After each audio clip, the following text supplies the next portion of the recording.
or the war has not ended, you may say. It is the point of death. It is the point of death when the war ends. Until then, like I was saying in Jummah, never give in. Like the footballers don't give in.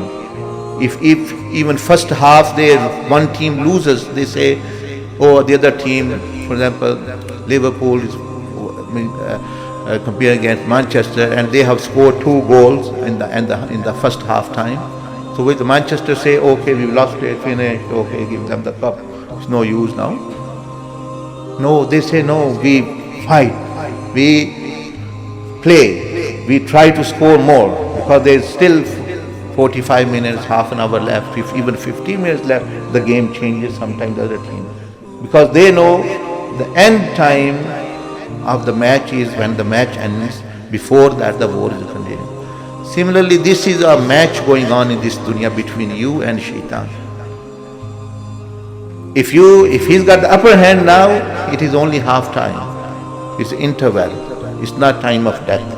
So there's no reason that you just give in and say, okay, you are won and I've had it now.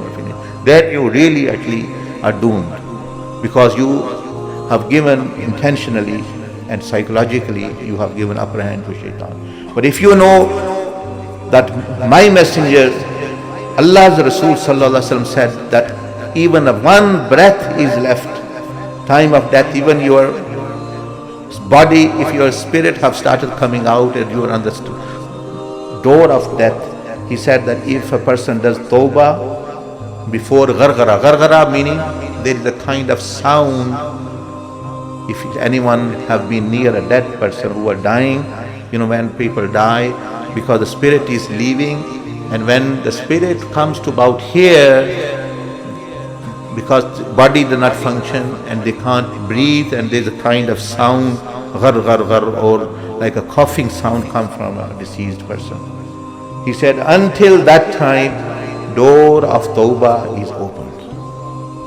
So when you listen to Rasulullah sallallahu alaihi wasallam, you say, Shaitan, okay, he's got upper hand at the moment, okay, he has on you, but you have time. You have to, until last moment, last minute, a person should not actually give up, actually calling Allah subhanahu wa ta'ala for forgiveness. All you have to say is La ilaha illallah, or you have to just say astaghfar, or even no one can hear. Allah looks at your intention, what your heart is saying, what your mind is. Allah, you don't have to tell Allah, oh, my heart is saying this, my mind is saying this, He knows. So when you have this mindset, up to the last, you keep up your fight.